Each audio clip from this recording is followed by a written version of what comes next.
کہ فرعون کون ہے۔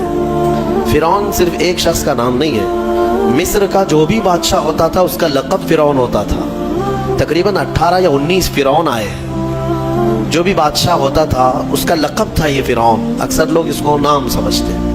اب جو موسیٰ علیہ السلام کے زمانے کا فرعون تھا وہ بڑا جری تھا، اسے طاقت پر غرور بھی تھا، گھمنڈ بھی تھا۔ ایسا ہے کہ تقریباً 100 سال تک تو کبھی اس کو سردی بخار بھی نہیں آیا، بیمار کبھی نہیں ہوا۔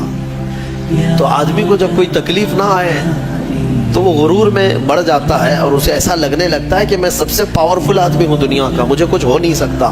تو یہی فرعون ہے جس نے اپنے زمانے میں یہ اعلان کیا تھا کہ لوگوں میں تمہارا رب ہوں، تمہارا بڑا رب میں ہوں، میری عبادت کرو۔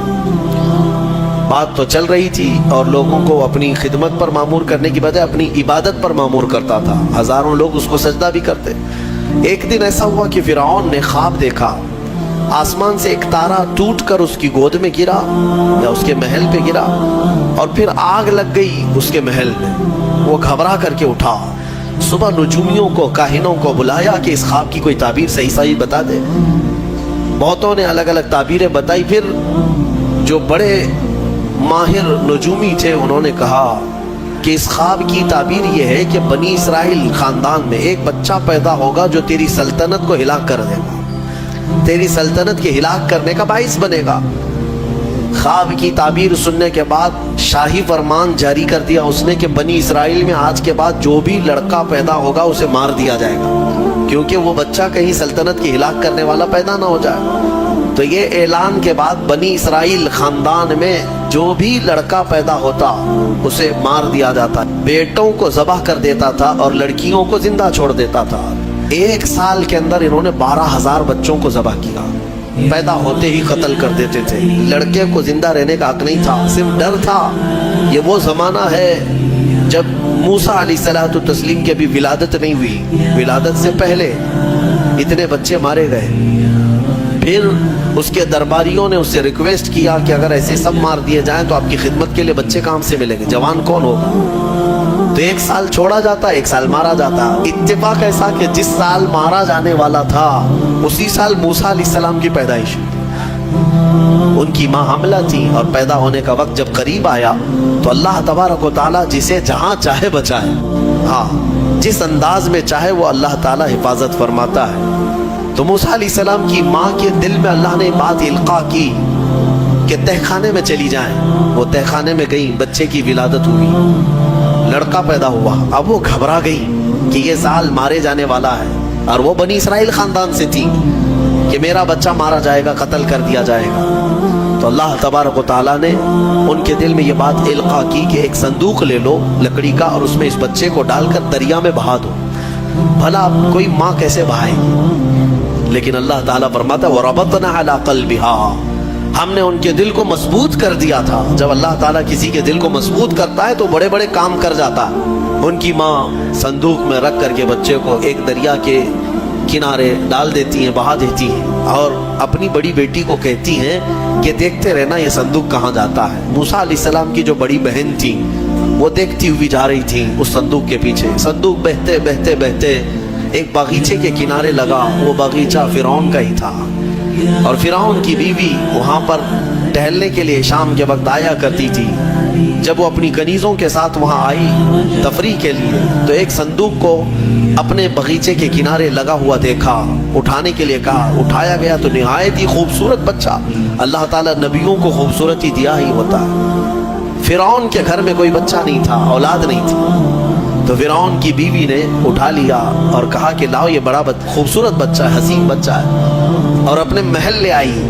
فرعون سے کہا کہ آج سمندر میں، دریا میں بہتا ہوا ایک بچہ کنارے پر آ لگا، میں نے اس کو اٹھا لیا ہے۔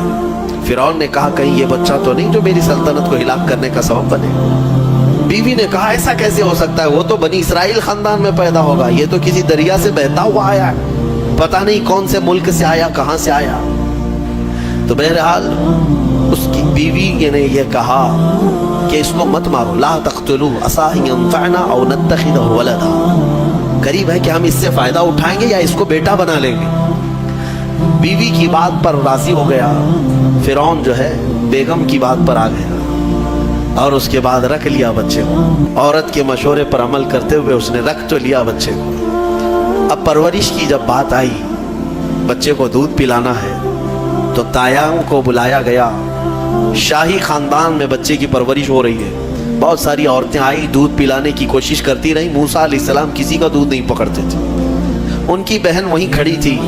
اس نے کہا کہ میں ایک دایا کو جانتی ہوں جس کا دودھ ہر بچہ پی لیتا ہے. اس سے کہا گیا کہ بلا لاؤ. وہ جا کر اپنی ماں کو بلا لائی, اپنی ماں کو لے آئی, اور ان کی ماں آئی, موسیٰ علیہ السلام کو اپنے سینے سے لگائی تو دودھ پینے لگ گئے. تو سب میں یہ بات مشہور ہو گئی کہ یہ یہاں کی مشہور دایا ہے, اور یہ خاندان کے اندر رہے گی, شاہی خاندان میں, محل میں رہے گی, اور بچے کو پلانے کی اجرت بھی دی جائے گی, اجرت بھی دی جائے گی. فرعون کے گھر میں پرورش بھی, اور انہی کی ماں سے دودھ بھی پلانا, پھر پلس اس کی اجرت بھی دلانا. یہ شان ہے رب ذوالجلال کی. وہ جہاں چاہے جیسے چاہے پرورش فرمائے. حق کی حفاظت کرنا یہ مولا کی شان ہے. خیر, موسیٰ علیہ السلام فرعون کے گھر میں پرورش پاتے رہے. جب آپ کی عمر 2 سال کے قریب کی ہوئی, فرعون اور اس کی بیوی بیٹھے ہوئے تھے. موسیٰ علیہ السلام کھیلتے کھیلتے گود میں آئے اور فرعون کی داڑھی پکڑ کر اس کے منہ پہ تماچا لگا دیا. پہلی مرتبہ کسی نے بادشاہ کے منہ پر تماچا جڑا ہے تو بیٹا گھر کا, لیکن فرعون کو پہلی مرتبہ وہ زناٹے دار جو تھپڑ لگا, ہو سکتا ہے تارے نظر آ گئے ہوں, وہ گھبرا گیا. کہا کہ یہ بچہ ایسا کیسے مجھے مار سکتا ہے, ہاتھ کیسے اٹھا سکتا ہے. دسترخوان سے اٹھ گیا اور کہا اپنی بیوی سے, بیگم مجھے لگتا ہے یہی وہ بچہ ہوگا, یہی بچہ ہوگا جو سلطنت کے ہمارے خلاف جائے گا. پھر بیگم نے کہا ایسا کیسے ہو سکتا ہے, بچہ ہے, چھوٹا ہے, اور لاڑ پیار میں بچے ماں باپ کے ساتھ اس طرح کی حرکتیں کرتے ہیں. فرعون نے کہا نہیں, مجھے چیک کرنا ہے, یہ بچہ جاندار ہے, جانکار ہے, یہ جانتا ہے. تو پھر موسیٰ علیہ السلام کا وہاں پر امتحان لیا ہے. فرعون کی بیوی بچانے پر لگی ہوئی تھی. فرعون نے کہا کہ ٹھیک ہے, دیکھتے ہیں یہ کہ بچے کو سمجھ ہے یا نہیں ہے. امتحان کے لیے بیگم نے کہا ایک کام کرو, ایک برتن میں آگ کی انگارے دہکتے ہوئے کوئلے وہ بھی لائے جائیں, اور ایک برتن میں سفید پھول لائے جائیں.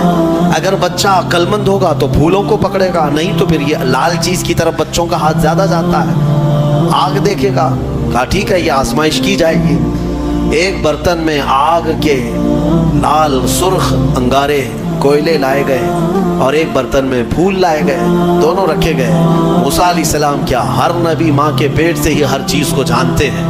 اللہ تعالیٰ انہیں علم بھی نوازا ہے. موسیٰ علیہ السلام کو بلایا گیا, 2 سال کی عمر ہے, کہ بچے ان دونوں میں سے کوئی چیز اٹھا لو, اٹھا لو. تو موسیٰ علیہ السلام کا ہاتھ پھولوں کے برتن کی طرف ہی بڑھنے لگا. یہ تو امتحان تھا. جبرائیل علیہ السلام اسی وقت نازل ہوئے اور آپ کا ہاتھ پکڑ کر کے آگ میں ڈالا. آگ میں سے ایک کوئلہ موسیٰ علیہ السلام اٹھائے اور اپنے منہ میں رکھ لیے, جس کی وجہ سے آپ کی زبان جل گئی, ہاتھ میں بھی آگ لگی. پھر فوراً ہٹایا گیا. فرعون کو وہ سیٹسفائیڈ ہو گیا کہ نہیں, یہ جانتا نہیں ہے, جانتا ہوتا تو آگ نہیں اٹھاتا. بہرحال موسیٰ علیہ السلام کو اس آگ کے کوئلے کے زبان پر رکھنے کی وجہ سے زندگی بھر اس کا اثر رہا, زبان نے زندگی بھر اثر رہا. پھر جوانی آئی موسیٰ علیہ السلام کی, اسی گھر میں پرورش پاتے ہوئے. پھر آپ وہاں سے نکلے اور آپ کی ماں نے آپ کو ساری چیزیں بتا دیں کہ ہم بنی اسرائیل سے ہیں, نبیوں کا خاندان ہے, اللہ تبارک و تعالیٰ کی عبادت پر ہم ہیں, اور فرعون ظالم ہے اور وہ اپنی پرستش کرواتا ہے, اپنی عبادت کرواتا ہے, لہذا ہم فرعون کے خاندان سے نہیں ہیں. موسیٰ علیہ السلام جوان ہونے کے بعد ان تمام سچویشن کو سمجھ چکے تھے, سارے حالات. ایک بار ایسا ہوا کہ موسیٰ علیہ السلام اپنی بستی سے باہر کی طرف جا رہے تھے, 2 لوگوں کو لڑتے ہوئے دیکھا. ایک بنی اسرائیل کا تھا, ان کے خاندان کا تھا, ایک فرعون کے خاندان کا تھا. تو ان کے خاندان کا جو آدمی تھا وہ پکارا موسیٰ علیہ السلام, ہائے ہائے میں مرا جا رہا ہوں, مجھے بچا لو, موسیٰ مجھے بچا لو. موسیٰ علیہ السلام آئے, دیکھا دونوں جھگڑ رہے ہیں. ایک تو اپنے خاندان کا تھا بنی اسرائیل, ویسے بھی بنی اسرائیل پر اس وقت بڑا ظلم کیا تھا فرعون نے. تو موسیٰ علیہ السلام نے موقع پاتے ہی, یعنی وہ فرعونی تھا, ایک گھونسا لگایا اس کو, ایک گھونسا اس کو لگایا, وہ زمین پہ گرا اور مر ہی گیا, ختم ہی ہوا. نبی کا پنجہ لگایا, نبی کے ہاتھ سے ایک مار کھایا اور مر گیا. یہ ایک گھونسا لگایا اور اس کا کام تمام کر دیا موسیٰ علیہ السلام. پھر حضرت موسیٰ علیہ السلام کو افسوس ہوا کہ یہ مجھ سے کیا ہو گیا, یعنی میں نے تو اس دونوں کے جھگڑوں کو چھڑانے کے لیے کوشش کیا, لیکن میرے ہاتھ سے یہ مر گیا. اللہ کی بارگاہ میں آپ نے استغفار کرنا شروع کیا, اے اللہ تو مجھے معاف فرما دے. فغفر لہ, اللہ تعالیٰ نے معاف بھی فرمایا, آیتیں نازل ہوئی. پھر چند دن کے بعد ایسا ہوا, پھر ان کے خاندان والا بنی اسرائیلی ایک بار پھر کسی سے لڑ رہا تھا, دوسرا ہی دن تھا. موسیٰ علیہ السلام کو پھر آج اس نے پکارا. تب موسیٰ علیہ السلام نے کہا غلطی تو تیری ہی ہے, کل بھی تو ہی لڑ رہا تھا, آج بھی تو ہی لڑ رہا ہے, یعنی روز تو نے پیشہ بنا لیا لڑنے کا. تو موسیٰ علیہ السلام اپنا پنجہ لے کر اسی کی طرف آنے لگ گئے. یہ جو اسرائیلی تھا تو وہ ڈر گیا, اس کو پتا تھا کہ کل کیا ہوا ہے, ایک گھونسا کھانے کے بعد ہوتا کیا ہے. تو چیخنے لگا, اتريد ان تقتلني كما قتلت نفسا بالامس. موسیٰ کیا تو مجھے بھی ویسے ہی قتل کرنا چاہتا ہے جیسے کل تو نے قتل کیا تھا. یہ کہتے ہوئے وہ جھگڑا چھوڑ کر بھاگ گیا. اب بھاگ کر جا کر فرعون کے خاندان والوں کو, بلکہ فرعون کو سب بتا دیا کہ موسیٰ بنی اسرائیل سے ہیں اور ایک فرعونی کو, ایک تمہارے خاندان والے کو کل موسیٰ نے قتل کیا ہے. تو معاملہ بڑا بگڑ گیا. فرعون کے دربار میں یہ سب اس نے چغلی کیا. بتاؤ وہ کون تھا؟ بنی اسرائیل خاندان سے, موسیٰ علیہ السلام کے خاندان کا تھا, اور فرعون کے ہاں چغلی کیا ہے انہی کی. موسیٰ علیہ السلام کی چغلی کیا انہی کے خاندان کا آدمی فرعون کے ہاں جا کر بتایا. فرعون پوری تیاری کر کے کہا کہ موسیٰ کو پکڑو, اور میں پہلے سے کہتا آ رہا تھا کہ وہی بچہ ہے اور میرا گمان صحیح نکلا. اس بنیاد پر اس نے اپنی بیوی کو سزا دینا شروع کیا, حضرت آسیہ. اس بنیاد پر وہ عذاب اس قدر دیا کہ ان کے ہاتھوں پر میخ مار کر انہیں سلاتا تھا, ان کو بالوں سمیت چھت سے لٹکا دیا جاتا تھا. بہت شدت کی تکلیف دی حضرت آسیہ کو, کیونکہ وہ موسیٰ علیہ السلام پر ایمان لاتی, وہ موسیٰ کے خدا پر ایمان رکھتی تھی. تو فرعون نے اپنے جاں بازوں کو, اپنے لڑاکوں کو بھیجا کہ پھر موسیٰ کو پکڑو. وہ سب نکلے تو ایک ان کی اچھائی چاہنے والا, ان کا خیر خواہ شہر سے دوڑتا ہوا آیا. وجاء رجل من اقصى المدینة يسعى, دوڑتا ہوا آیا شہر سے اور کہا, قال یا موسیٰ ان الملأ یأتمرون بک لیقتلوک. فوج پیچھے سے آ رہی ہے تمہیں قتل کرنے کے لیے, تم یہاں سے فوراً نکل جاؤ, یہ بستی چھوڑ دو. حضرت موسیٰ علیہ السلام اس کی بات سن کر کے نکل پڑے. یہ مصر کی سرزمین تھی, چھوڑ کر کے آپ وہاں سے نکلے. فخرج منها خائفا يترقب, وہاں سے خوف کے عالم میں نکلے تھے. موسیٰ علیہ السلام دوسری بستی پر چلے گئے, ایک ایسی جگہ پر گئے. یہ پورا واقعہ تفصیل سے سورہ قصص میں موجود ہے.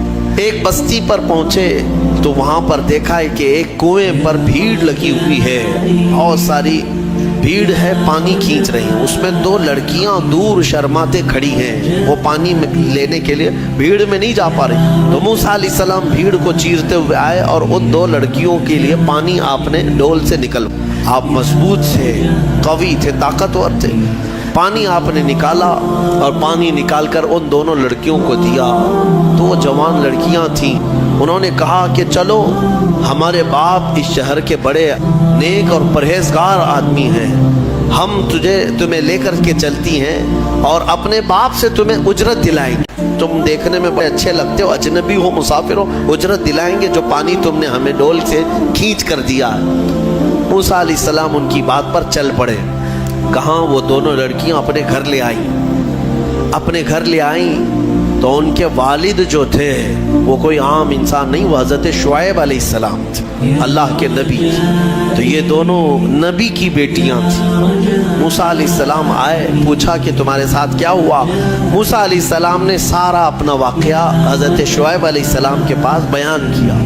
تو حضرت شعیب علیہ السلام نے کہا, نجوت من القوم الظالمین, تم ایک ظالم قوم سے نجات پا کر کے آئے ہو, رہو ہمارے ہاں رہو, کوئی حرج نہیں ہے. اب اجرت کیا دی جائے گی تمہیں, جو ہماری بیٹیوں کو تم نے پانی کھینچ کر دیا. تو حضرت شعیب علیہ السلام نے کہا قال احد ابنتی ہاتین علی ان قالت احداہما، ان کی بیٹیوں میں سے حضرت شعیب علیہ السلام نے کہا ہاں میں انی ارید ان انکحکا، میں چاہتا ہوں کہ میری دونوں بیٹیوں میں سے ایک سے تمہارا نکاح کر دوں۔ کس بات پر؟ وہ اجرت کے طور پر نکاح بھی کر دوں گا، اور پلس مہر کیا رہے گا؟ مہر میں یہ رہے گا کہ میرے باغیچہ ہے ایک، اس باغیچے میں 8 سال تک تمہیں رکھوالی کرنی ہوگی، 8 سال تک۔ حضرت موسیٰ علیہ السلام نے کہا ٹھیک ہے۔ 8 سال کی بجائے 10 سال موسیٰ علیہ السلام وہیں رہے، شادی بھی ہوئی شعیب علیہ السلام کی بیٹی کے ساتھ، جن کا نام تاریخ میں حضرت صفورہ بتایا گیا ہے۔ حضرت موسیٰ علیہ السلام کا نکاح ہوا، وہیں رہنے لگے۔ 10 سال کے بعد موسیٰ علیہ السلام پھر اپنی بیوی کو لے کر، اپنے گھر والوں یعنی اپنی اہلیہ کو لے کر نکل پڑے واپس۔ پھر آپ سفر پر تھے۔ حضرت موسیٰ علیہ السلام جب آئے اپنی بیوی کو لے کر، تو اللہ تعالیٰ نے فرمایا اب جاؤ فرعون کے پاس، اس کو ہدایت کی تلقین کرو، تبلیغ کرو، اس سے کہو کہ اللہ وحدہ لا شریک کی عبادت کرے۔ لیکن جانے سے پہلے موسیٰ علیہ السلام کو اللہ نے ایک اور ٹریننگ سے گزارا۔ آپ کے ہاتھ میں ایک لکڑی ہوا کرتی تھی، چھڑی، جو آپ کا عصا تھا۔ اللہ نے فرمایا اے موسیٰ اس لکڑی کو زمین پر چھوڑو۔ آپ نے زمین پر چھوڑ دیا۔ قال القها یا موسیٰ فالقاها فاذا هي حیۃ تسعى۔ قرآن کہتا ہے جیسے ہی موسیٰ علیہ السلام نے زمین پر اس لکڑی کو ڈالا، وہ ایک خوفناک اژدہا سانپ بن گیا۔ اژدہا اتنا خطرناک کہ لوگ دیکھیں تو ہیبت طاری ہو جائے۔ موسیٰ علیہ السلام پیچھے ہٹ گئے۔ اللہ فرماتا ہے خذھا ولا تخف، پکڑ لو اس کو، ڈرو مت۔ موسیٰ علیہ السلام دوبارہ اس سانپ کو پکڑتے ہیں تو پھر سے وہ لکڑی بن گیا۔ یہ معجزہ تھا موسیٰ علیہ السلام کا کہ لکڑی کو زمین پر ڈالو تو سانپ رینگنے والا، اور ہاتھ میں لے لو تو پھر لکڑی۔ دوسرا معجزہ تھا آپ کا کہ حضرت موسیٰ علیہ السلام سے کہا گیا وَضْمُمْ يَدَكَ إِلَى جَنَاحِكَ تَخْرُجْ بَيْضَاءَ مِنْ غَيْرِ سُوءٍ، آپ اپنے ہاتھ کو، مٹھی کو اپنے جیب میں ڈالو۔ اَدْخِلْ يَدَكَ فِي جَيْبِكَ، آپ اپنے جیب میں اپنی مٹھی کو ڈالو، ہاتھ کو، اور جب ہاتھ جیب میں ڈال کر باہر نکالتے تو پورے ہاتھ میں سورج سے زیادہ روشنی چمکتی تھی۔ ہاتھ یوں کریں تو بہت تیز روشنی کہ رات کے وقت اگر آپ ہاتھ نکالیں تو پورا اجالا ہو جائے۔ یہ دوسرا معجزہ تھا حضرت موسیٰ علیہ السلام۔ یہ 2 معجزے دے کر اللہ نے بھیجا فرعون کے پاس، جاؤ اور اس کو ایمان کی دعوت دو۔ اللہ نے فرمایا اب یہ لے کر کے چلو۔ حضرت موسیٰ علیہ السلام مصر میں آئے، فرعون کو بھنک لگی۔ حضرت موسیٰ علیہ السلام پہلے اس کو کہتے ہیں دیکھو میں اللہ کا نبی ہوں، میں اللہ کی طرف سے بھیجا گیا ہوں، تم جو لوگوں کی عبادت کرواتے ہو اپنے لیے اس کو ختم کرو اور اس رب پر ایمان لاؤ جس نے تجھے بھی پیدا کیا مجھے بھی پیدا کیا۔ فرعون نے کہا موسیٰ تو میرے گھر میں پلا ہے، دیکھتے نہیں میں بڑا رب ہوں سب کا، میں کب سے پال رہا ہوں، تم یہ کون سی چیز لے کر کے آئے؟ حضرت موسیٰ علیہ السلام نے پھر دعوت جاری رکھی تو فرعون نے کہا تمہارے حق ہونے کی کیا علامت ہے؟ موسیٰ علیہ السلام نے کہا مجھے اللہ تعالیٰ نے غیب سے کچھ طاقت عطا فرمائی، میں وہ تجھے دکھاؤں گا۔ فرعون نے کہا ایسی تو طاقتیں میرے پاس بہت ہیں۔ کہا لے آؤ، تمہاری جتنی طاقتیں جمع کرو، میرے مقابل میں سب کو لے آؤ۔ فرعون نے اپنے زمانے کے سارے جادوگروں کو جمع کیا، کہا موسیٰ کا مقابلہ کرنا ہے۔ سب جادوگر آئے، بڑے بڑے جادو کرنے والے، تو وہ سارے جادوگر آئے موسیٰ علیہ السلام کے مقابل میں ایک میدان میں سب جمع ہوئے۔ موسیٰ علیہ السلام نے فرمایا تم کیا دکھانا چاہتے ہو؟ تو وہ چھوٹی چھوٹی رسیاں لے کر کے آئے تھے۔ کہا کہ اے موسیٰ ہمارے پاس بڑی طاقت ہے، ہم بہت ساری چیزوں کی حقیقت بدل دیتے ہیں۔ کہا ٹھیک ہے دکھاؤ۔ انہوں نے اپنی رسیاں میدان میں ڈالیں تو سب کے سب وہ سانپ بن کر کے لوٹنے لگے۔ اتنے سانپ کے میدان بھر گیا، سب کے پاس جو جو رسیاں تھیں۔ اب موسیٰ علیہ السلام کو رب نے فرمایا اے موسیٰ تم اپنا عصا بھی ڈالو، اپنی لکڑی ڈالو۔ موسیٰ علیہ السلام اپنا عصا ڈالتے ہیں، یہ بڑا اژدہا منہ کھولا، وہ سارے سانپ کے بچے چلے گئے منہ میں، سب نکل گیا، وہ ایک ہی سانس میں سب کھا گیا، پکڑ لیا آپ نے۔ کہا اور ڈالو، اور کچھ ہے؟ تو وہ سب کانپنے لگے. اس لیے کہ تفسیر میں بزرگ فرماتے ہیں، مفسر شہیر احمد یار خان نعیمی رحمۃ اللہ علیہ، ان کو معلوم تھا رسیاں کھا گیا اور تھوڑی دیر کھڑے رہیں گے تو ہم کو بھی کھا سکتا ہے. جلدی سے انہوں نے کہا آمنا برب ہارون و موسیٰ، ہم ایمان لائے ہارون اور موسیٰ کے رب پر، ہم تمہیں اللہ کا نبی مانتے ہیں، نہیں مقابلہ نہیں کرنا. فرعون جن کو مقابل میں لایا تھا وہ سب کے سب موسیٰ والے ہو گئے، موسیٰ علیہ السلام کی طرف آ گئے. موسیٰ علیہ السلام پر سارے ایمان لائے. فرعون کا غصہ اور تیز ہوا، اس نے کہا اب ہم مار دیتے، لیکن اللہ کا عذاب فرعونیوں پر آیا، کئی طرح کے عذاب آئے. اللہ تبارک و تعالیٰ نے آخر میں آخری کی طرف آتا ہوں، موسیٰ علیہ السلام کو حکم فرمایا کہ تم اپنے ایمان والوں کو لے کر نکل چلو مصر کے کنارے طور سینا کی طرف. حضرت موسیٰ علیہ السلام نکلے اپنی فوج کو لے کر، بیچ میں سمندر آتا ہے. اللہ نے حکم فرمایا اپنا عصا اس پر مارو. ایک لکڑی ہے، کام کتنے کرتی ہے، کیا کیا کام ہے، سارے لوگوں سے مقابلہ بھی اسی کا کام ہے. اللہ کے نبیوں کے ہاتھ سے جو چیز لگ جاتی ہے اس کی عظمت ہی کچھ اور ہوتی ہے. موسیٰ علیہ السلام سمندر پر عصا مارتے ہیں، 12 راستے جاری ہو گئے، سوکھے راستے سمندر پر. موسیٰ علیہ السلام اپنے اہل ایمان امتیوں کو لے کر نکل پڑے. فرعون اپنے لشکریوں کو لے کر مقابلے کے لیے آیا تھا. اس نے کہا موسیٰ کے پیچھے چلو، پکڑو ان کو کسی طرح. وہ اپنی فوج کو سمندر میں وہی راستوں میں ڈالا. اللہ فرماتا ہے ہم نے سمندر کو جیسا تھا ویسے ملا دیا. سمندر میں وہ ہمیشہ کے لیے اپنی پوری فوج سمیت غرق ہو گیا، ہمیشہ کے لیے مر گیا. کس چیز سے مارا اللہ نے اس کو؟ پانی سے مارا، جبکہ پانی کی کوئی حیثیت نہیں سمجھی جاتی، بہت ہلکی چیز. لیکن اللہ جب اسے جوش دیتا ہے تو یہی پانی کبھی سونامی بن جاتا ہے، یہی پانی کبھی فرعون کو ہلاک کرتا ہے. اللہ تعالیٰ چھوٹی طاقتوں کو بھی جب چاہے بڑی قوت عطا کرتا ہے. میرے عزیزو، موسیٰ علیہ السلام اس فرعون سے نجات پا کر اپنی پوری قوم کو لے کر میدان تیہ کے قریب آئے. پھر اس کے بعد بہت سارے موسیٰ علیہ السلام کے واقعات ہیں. ان میں سے جو چیزیں ہمیں سیکھنی ہیں وہ یہی ہے، فرعون کی زندگی جس کو اللہ تعالیٰ نے ہمیشہ کے لیے راندہ بارگاہ کیا، بلکہ کئی سالوں کے بعد سمندر نے بھی اس کی لاش کو اٹھا کر باہر پھینکا.